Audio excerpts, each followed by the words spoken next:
आज हम पढ़ेंगे एनिमल किंगडम चैप्टर से टॉपिक सिमेट्री।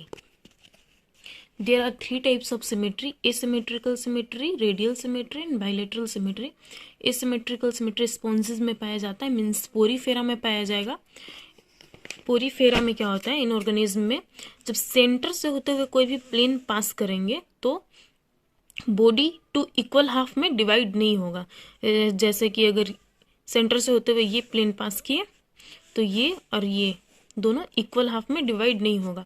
अगर ये प्लेन पास करते हैं तो ये इक्वल हाफ में, अगर बीच से करते हैं तो ये इक्वल हाफ में डिवाइड नहीं होता है बॉडी एसिमेट्रिकल सिमेट्री में, और केवल पाया जाता है पोरीफेरा में। रेडियल सिमेट्री में क्या होता है कि इनमें ऑर्गेनिज्म को जब सेंटर से होते हुए कोई भी प्लेन पास करेंगे तो बॉडी इक्वल हाफ में डिवाइड होगा। अगर ये प्लेन पास करते हैं तो ये इक्वल हाफ में, अगर ये प्लेन पास किए तो ये और ये इक्वल हाफ, बीच से अगर करते हैं तो इधर ये इक्वल हाफ में बॉडी डिवाइड हो जाता है। इसका देखिए एनसीईआरटी में एग्जांपल भी दिया हुआ है यहाँ पे। रेडियल सिमेट्री देखिए, ये फ्रंट है, ये बैक है, ये बैक पोर्शन है, ये फ्रंट है। तो यहाँ बीच से सेंटर से होते हुए अगर कोई प्लेन पास करते हैं तो बॉडी इक्वल हाफ में डिवाइड करती है। रेडियल सिमेट्री में कोई भी अगर प्लेन सेंटर से होते हुए पास करेंगे तो इक्वल हाफ में बॉडी डिवाइड होगी, रेडियल सिमेट्री। ठीक है। थर्ड है आपका bilateral radial symmetry. Radial symmetry में एग्जांपल है, ये है सिलेंट्रेट्स है, टिनोफोरा है और इकाइनोडर्म्स। इकाइनोडर्म्स में एडल्ट आता है, ठीक है, और इकाइनोडर्म्स में केवल एडल्ट आएगा। फिर है क्या बाइलेटरल सिमेट्री। बाइलेटरल सिमेट्री में क्या होता है, इसमें देखिए ये ऑर्गेनिज्म इसी में दिया हुआ है एग्जांपल। तो बाइलेटरल सिमेट्री में क्या होता है, केवल एक ऐसा प्लेन होगा जिससे बॉडी इक्वल हाफ में डिवाइड होगी, सिर्फ एक प्लेन, उसके अलावा कोई प्लेन दूसरा प्लेन नहीं होगा। जैसे अगर यहाँ सेंटर से होते हुए एक प्लेन पास किए तो इधर इक्वल हाफ में डिवाइड हो गया। एक कोडेट्स भी इसी में आता है, बाइलेटरल सिमेट्री में भी, बाइलेटरल सिमेट्री में ही इसमें भी, जैसे कि ह्यूमन बीइंग भी होगा यही बाइलेटरल सिमेट्री। बीच से अगर सेंटर से होते हुए कोई प्लेन पास करेंगे तो 2 इक्वल हाफ में बॉडी डिवाइड होगी। ठीक है।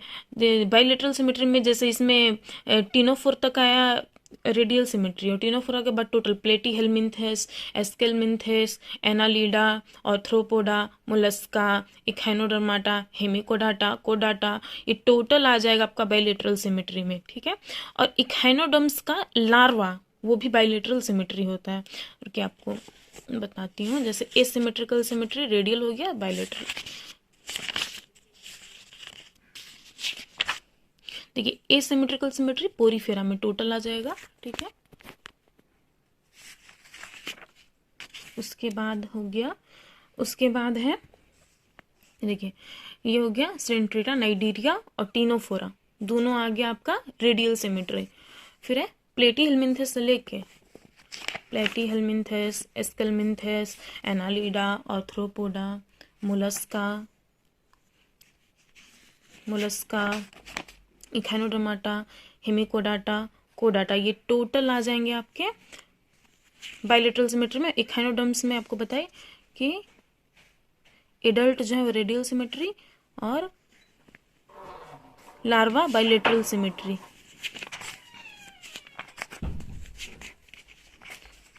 चलिए वापस आते हैं ना सिमेट्री, चलिए पढ़ते हैं NCERT. Animals can be categorized on the basis of their symmetry. Sponges are mostly asymmetrical, that is any plane, कोई भी प्लेन अगर पास करता है सेंटर से does not divide them into equal half. When any plane pass through the center axis, जब centre axis से होते हुए कोई भी प्लेन पास करेंगे, divide the organism into 2 equal half, इसको बोलेंगे रेडियल सिमेट्री। और इसमें एग्जांपल है सिलेंट्रेट्स, टिनोफोरा, इक्हाइनोडर्म्स में एडल्ट। ठीक है।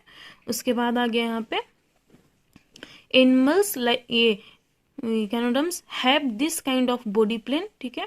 फिर हो गया एनिमल्स लाइक एनालिडा, आर्थ्रोपोडा, मतलब ये टोटल हो गया प्लेटीहेलमिन्थेस से लेकर कोडाटा, टोटल आता है इसमें, where the body can divide into identical left and right half in only one plane exhibit bilateral symmetry. ये हो गया। इसमें आपको एक चीज और याद रखना है कि इक्हाइनोडर्म्स का लार्वा भी आएगा आपका बाइलेटरल सिमेट्री में। नेक्स्ट वीडियो में हम पढ़ेंगे डिप्लोप्लास्टिक एंड ट्रिप्लोब्लास्टिक ऑर्गेनिज्म। तब तक के लिए हमारे चैनल को सब्सक्राइब करें, लाइक करें और शेयर करें।